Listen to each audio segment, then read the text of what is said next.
Masyarakat tentu akan mengawal. Tetapi yang paling penting adalah pemerintah serius dan sungguh-sungguh untuk mengungkap hal ini.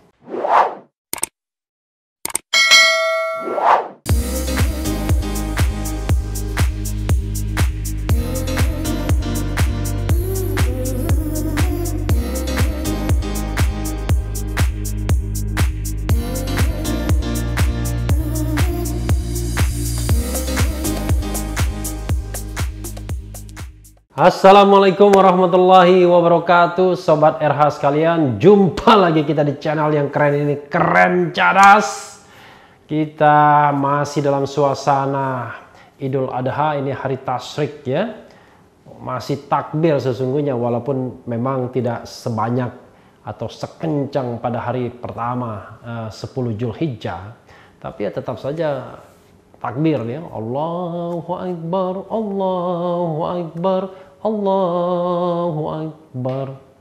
La ilaha illallah, Allahu Akbar. Allahu Akbar, walillahil hamd. Jadi ketika saya di kampung masih ingat, itu adalah takbir dari malaikat Jibril ketika Ismail diganti dengan kibas. Datang malaikat Jibril bilang Allahu Akbar, Allahu Akbar, Allahu Akbar. Lalu Nabi Ibrahim menyambut La ilaha illallah, Wallahu Akbar. Tiba-tiba Ismail yang terbalik mengatakan Allahu Akbar, walillahil hamd. Luar biasa itu. Itu saya masih ingat tuh kata-kata kiai di kampung waktu saya masih kecil ya. Pelajaran itu masih saya ingat ya, karena rumah saya dekat musola dan kadang-kadang ada ceramah agama dan saya dengerin begitu ya. Ya maklumlah, saya bukan pendidikan pesantren ya, bukan juga sekolah agama, sekolahnya umum semua ya. Nah, tetapi kita mau uber masalah Joko Chandra ya. Ini Joko Chandra memberikan hadiah Idul Adha ya, dia tertangkap. Ini kasus Joko Chandra, ini pernyataan dari Profesor Mahfud MD, Menko Polhukam. Mahfud sebut Joko Chandra dan pejabat polisi dijerat 2 pidana. Presiden PKS ;2, Anda kini punya kuasa. Ya maksudnya tidak perlu ngomong-ngomong, langsung saja gitu ya. Tapi kita lihat ya, wartakotalive.com Jakarta. Menteri Koordinator Politik Hukum dan Keamanan Menko Polhukam Profesor Muhammad Mahfud MD memberikan komentar terkait kasus Joko Chandra. Menurut Mahfud MD, sejumlah kasus bakal menjerat konglomerat Indonesia yang bertahun-tahun buron ini. Di samping itu, Jenderal Polisi yang melindungi dan terbukti kolusi dengan Joko Chandra dan menerima suap pun harus siap mendekam di penjara karena kasus pidana.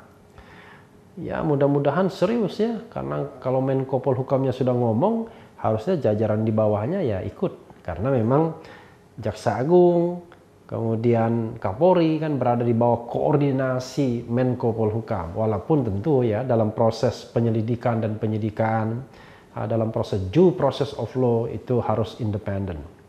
Dalam pandangan Mahfud MD, hukuman Joko Chandra jauh lebih lama dari hukuman awal yang harus ia jalani, yaitu 2 tahun. Joko Chandra tidak hanya harus menghuni penjara 2 tahun. Karena tingkahnya, dia bisa diberi hukuman-hukuman baru yang jauh lebih lama. Ujar Mahfud MD melalui akun Twitternya Sabtu 1 Agustus 2020. Memang Prof Mahfud ini orang yang paling rajin nge-tweet ya, baik sebagai pejabat maupun sebagai pengamat. Menurut Mahfud MD, setidaknya ada 2 kasus tambahan yang bakal menjerat Joko Chandra, yaitu 1. Penggunaan surat palsu. Joko Chandra diduga menggunakan surat palsu sehingga ia bisa memperoleh kartu identitas diri untuk mengajukan peninjauan kembali PK kasusnya. 2. Joko Chandra suap pejabat negara. Joko Chandra juga dijerat dengan pasal penyuapan. Joko diduga menyuap pejabat negara, antara lain Jenderal Polisi yang kini telah dibebaskan dan ditahan di Bareskrim Polri. Di samping itu, kasus lain terkait kasus Joko Chandra adalah pejabat yang diduga menerima suap dan kemudian melindunginya. Pejabat-pejabat yang melindunginya pun harus siap dipidanakan. Kita harus kawal ini, ujar Mahfud MD. Ya memang harus kawal ya. Mahfud mengajak rakyat Indonesia untuk terus mengawal kasus tersebut. Simak status lengkap Mahfud MD berikut ini. Muhammad Mahfud MD, Joko Chandra tidak hanya harus menghuni penjara 2 tahun, karena tingkahnya dia bisa diberi hukuman-hukuman baru yang jauh lebih lama. Dugaan pidananya antara lain penggunaan surat palsu dan penyuapan kepada pejabat yang melindunginya. Pejabat-pejabat yang melindunginya pun harus siap dipidanakan. Kita harus kawal ini. Komentar Presiden PKS terhadap cuitan Mahfud MD.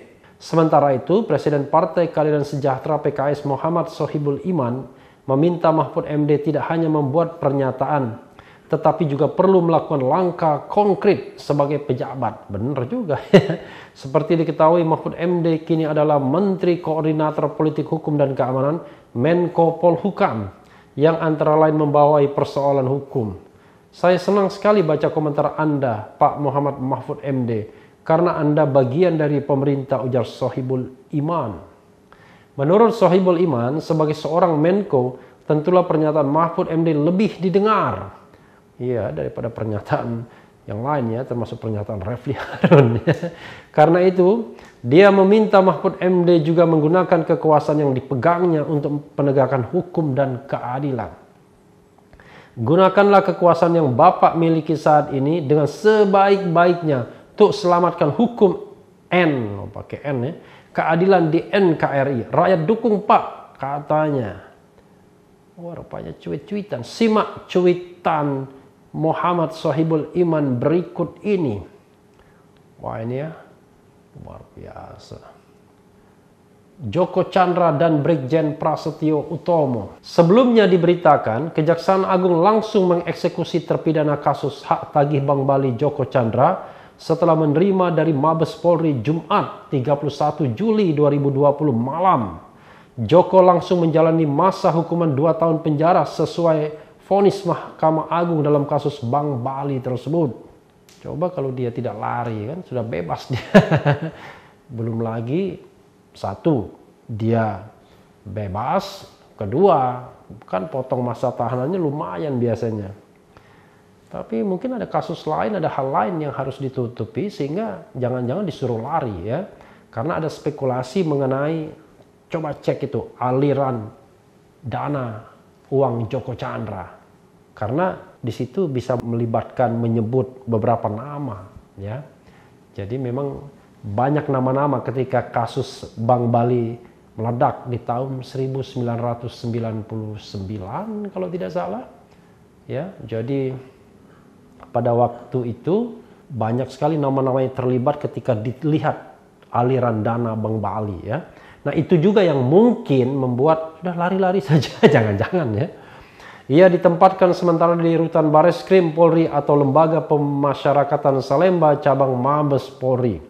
Di saat bersamaan, mantan Karokorwas PPNS Bareskrim Polri Brigjen Polisi Prasetyo Utomo, tersangka kasus penerbitan surat jalan dan bebas COVID-19 palsu untuk Joko Chandra, juga mulai ditahan di Rutan Bareskrim Polri sejak Jumat 31 Juli 2020.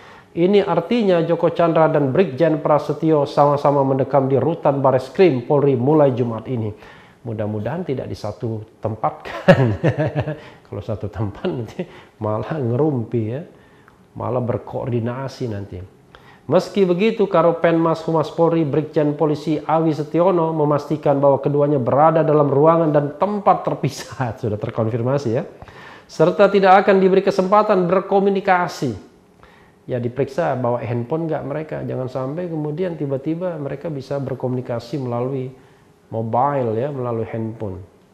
Sebab katanya penyidik masih mendalami terkait kasus surat jalan dan surat bebas COVID-19 Joko Chandra yang dikeluarkan Brigjen Prasetyo, termasuk dugaan adanya aliran dana dalam kasus pelarian Joko Chandra. Sama-sama mendekam di Rutan Mabes Polri, tapi dipastikan mereka terpisah, kata Awi. Petugas katanya akan memastikan tidak ada komunikasi dan interaksi keduanya. Kepala Badan Reserse Kriminal Mabes Polri, Komisaris Jenderal Listio Sigit Prabowo. Wah, ini lagi naik bintangnya ya. Sebentar lagi soalnya pergantian Kapolri itu tahun depan ya, awal tahun, karena pensiunnya kan per 1 Februari kalau tidak salah Kapolri sekarang. Mengatakan meski pihaknya telah menyerahkan Joko Chandra ke kejaksaan dan langsung dieksekusi, polisi tetap melakukan penyelidikan dan penyidikan kasus pelarian Joko Chandra, termasuk kasus penerbitan surat jalannya oleh Polri serta dugaan aliran dana yang ada. Ya, usut tuntas ya, jangan tanggung-tanggung. Sehingga yang bersangkutan dititipkan di rutan Salemba cabang Mabes Polri agar mempermudah penyidikan atas saudara Joko Chandra, kata Listio Kamis 31 Juli 2020. Jaksa Agung Muda Pidana Khusus Kejaksaan Agung Ali Mukartono mengatakan, setelah Joko Chandra diserah terimakan oleh Polri ke kejaksaan, pihaknya langsung mengeksekusi Joko ke lembaga pemasyarakatan dan pastikan bahwa penahanannya itu benar ya, jangan sampai dia juga bisa berkeliaran keluar masuk ya. Dengan ini maka tugas kejaksaan selesai. Status yang bersangkutan dari terpidana kini menjadi warga binaan, kata Ali Jumat malam. Sementara itu, Dirjen Pemasyarakatan Kemenkumham Reinhard Silitonga mengatakan untuk sementara Joko Chandra tidak akan ditahan di lapas atau rutan, tetapi dititipkan di rutan Mabes Polri. Yang bersangkutan untuk sementara ditempatkan di cabang rutan Salemba di Mabes Polri, kata Reinhard. Hal itu katanya terkait masih diselidikinya kasus pelarian Joko Chandra oleh Polri yang melibatkan sejumlah pihak. Mudah-mudahan Harun Masiku juga tertangkap ya. Jangan hanya Joko Chandra. Karena begini, Joko Chandra cuma merugikan keuangan negara. Mungkin banyak yang terlibat. Tapi Harun Masiku itu merusak integritas pemilu ya. Agar pemeriksaan yang bersangkutan oleh Polri dalam pengusutan kasus lebih mudah katanya. Sementara itu, Karopenmas Divisi Humas Polri Brigjen Polisi Awi Setiono mengatakan Brigjen Prastyo yang telah ditetapkan sebagai tersangka kasus surat jalan Joko Chandra telah dilakukan penahanan oleh penyidik mulai Jumat 31 Juli 2020. Penahanan, kata Awi, akan dilakukan hingga 20 hari ke depan.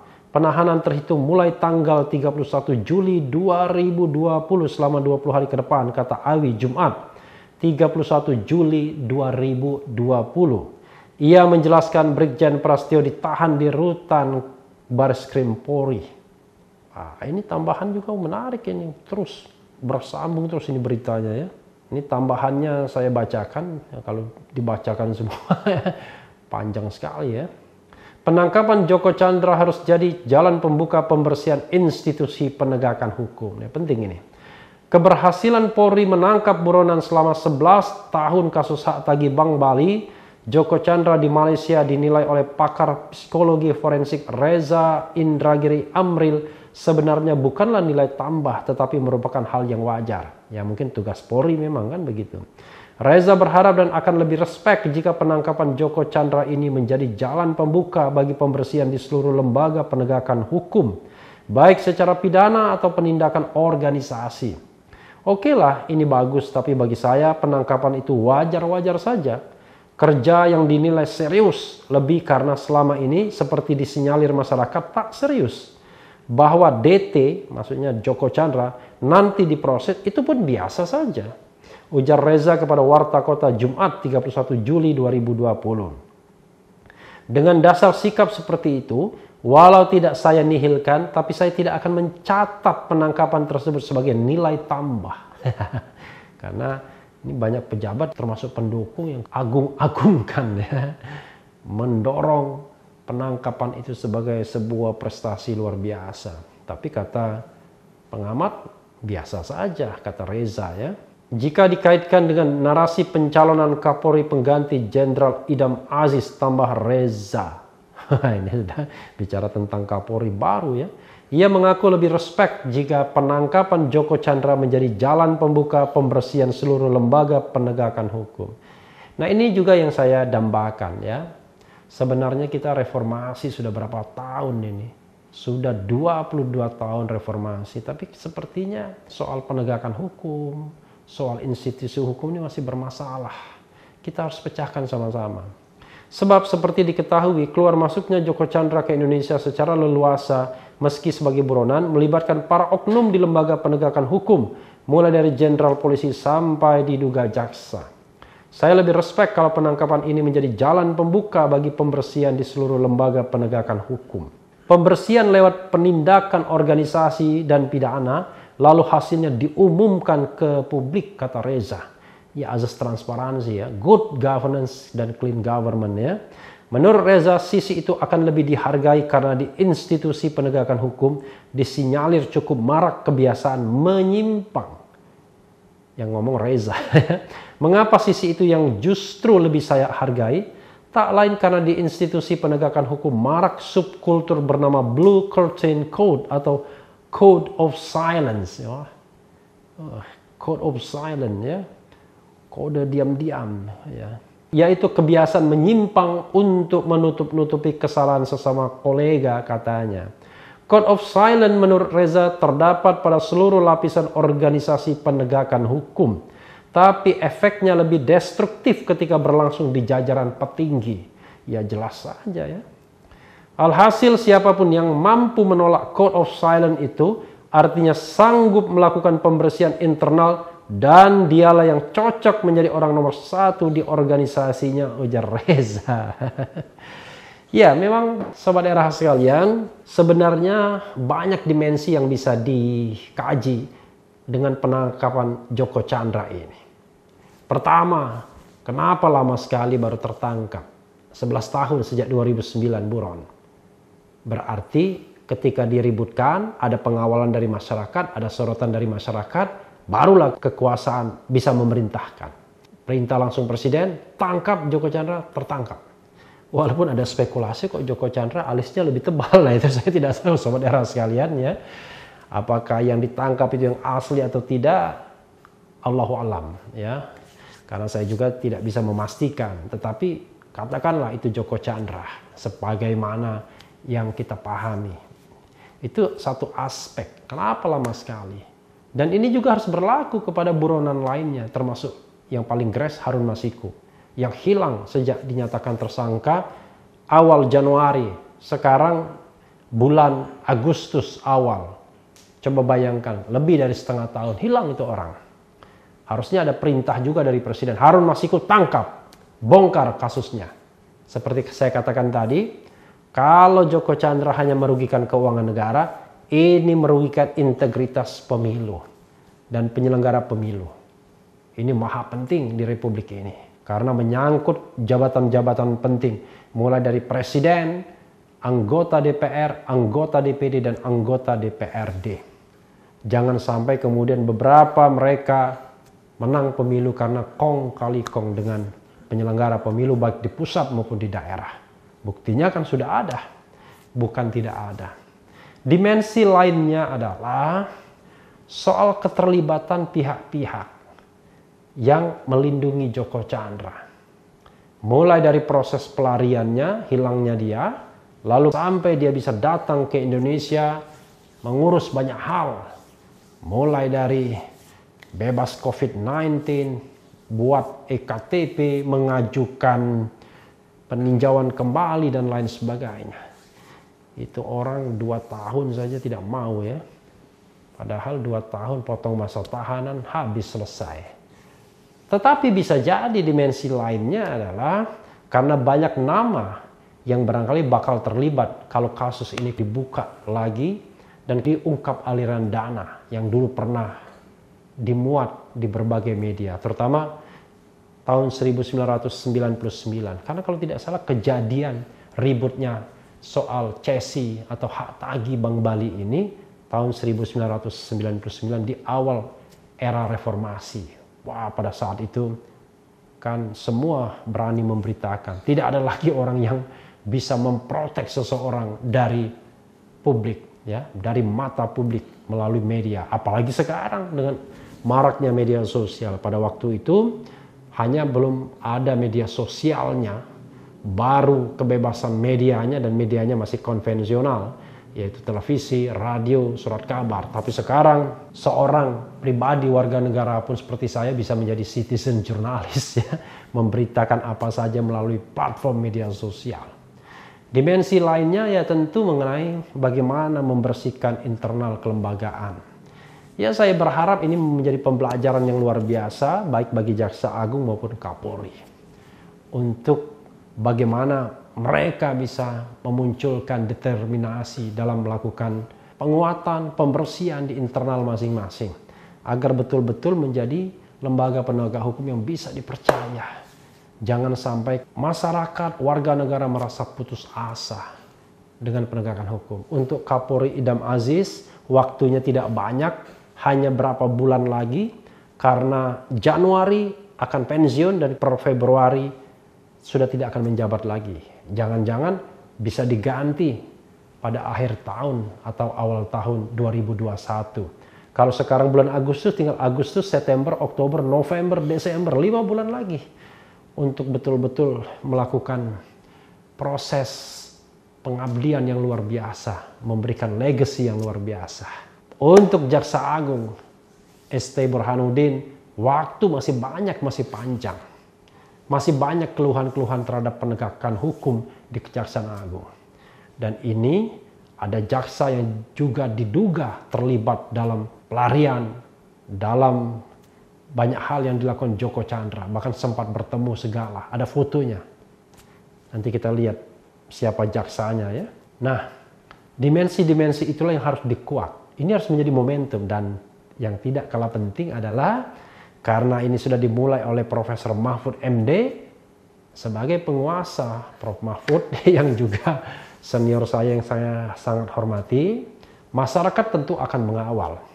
Tetapi yang paling penting adalah pemerintah serius dan sungguh-sungguh untuk mengungkap hal ini. Karena Prof. Mahfud adalah Menko Polhukam dan adalah koordinator dari penegakan hukum, kejaksaan, kepolisian, tidak ada salahnya kalau ini benar-benar dikawal. Tidak hanya dikawal tentunya, diperintahkan untuk benar-benar dilakukan sesuai dengan hukum yang berlaku, dengan azas keterbukaan, dengan transparan, dengan partisipatif, sehingga semua akan memperoleh kembali kepercayaan terhadap proses penegakan hukum di Indonesia. Mudah-mudahan Idul Adha ini memberikan ilham, memberikan berita gembira bagi kita semua. Pertama, Joko Chandra tertangkap, dan kedua, ini adalah entry point untuk memperbaiki banyak hal dalam proses penegakan hukum di Republik Indonesia. Dan yang terpenting adalah tetap di channel ini, karena di channel ini Anda akan dirayu, ditipu, dibaperin, dicecar, diuber pula di jalur khusus. Karena channel ini adalah channel yang mengancam, memeras, dan membenci. Jangan lupa subscribe, like, comment, and share. Ciao!